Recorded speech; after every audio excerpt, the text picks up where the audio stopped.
Dans la paracha de cette semaine, on voit donc la naissance de Yaakov et Esav. On sait donc que Yaakov va être appelé Yaakov. Pourquoi? Parce qu'on nous dit qu'il attrapa le talon de son frère Esav. Et là on pose une question, on dit avec toutes les naissances de jumeaux qu'il puisse y avoir tous les jours depuis des milliers d'années, est-ce que c'est déjà arrivé ce genre de phénomène où on voit un bébé nouveau-né qui attrape le talon de son jumeau, qui tente de le saisir en tout cas. Et évidemment que le message est bien plus profond que ça, mais à ce moment-là, évidemment, cherchons pourquoi Hachem veut nous faire passer ce message, comment on peut l'appliquer aujourd'hui.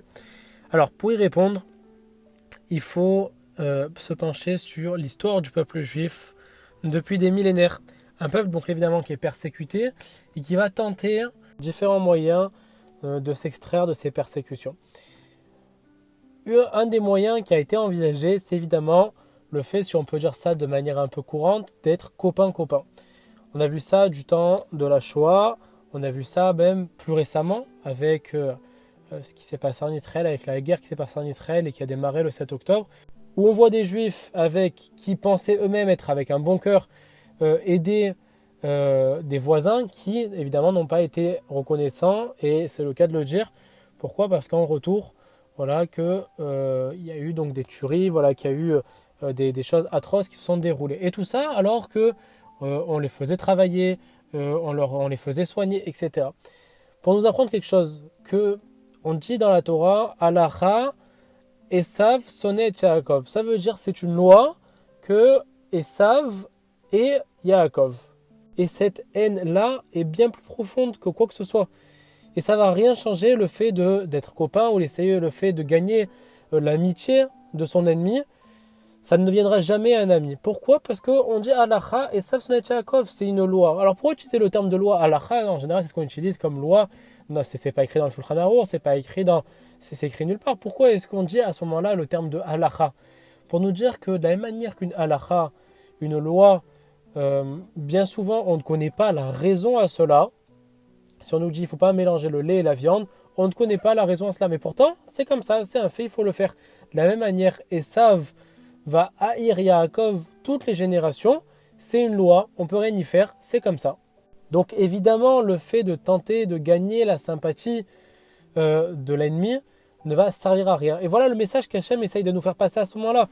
Voilà l'origine de Yaakov, Esav, les deux premiers, donc, où on va voir ici Esav sonnet Yaakov, donc Esav va haïr Yaakov, et même si Yaakov, en réalité, lorsqu'il va sortir du ventre, va tenter d'attraper son frère, comme pour l'enlacer, comme pour... faut le voir d'une manière différente, il faut le voir comme si Yaakov tentait de prendre son frère dans les bras, tentait de sortir avec lui, Au final, il n'arrive qu'à saisir son talon. Pourquoi?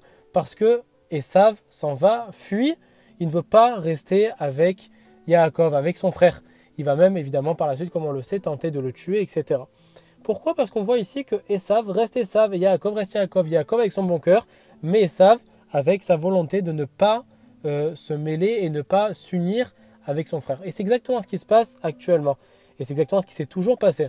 Et le fait de vouloir montrer son amour envers son ennemi n'a jamais fait de cela un ami. On termine avec une image magnifique. On sait que les ennemis d'Israël ont toujours tenté d'éteindre ce feu ardent qui est d'amour qui règne entre Israël et Hachem et Israël avec la Torah. On voit qu'à chaque fois, ces ennemis-là, donc qu'on compare à l'eau qui essaye d'éteindre un feu qui règne d'amour entre les Béné Israël. Lorsqu'on regarde entre le feu et l'eau, lequel gagne en général?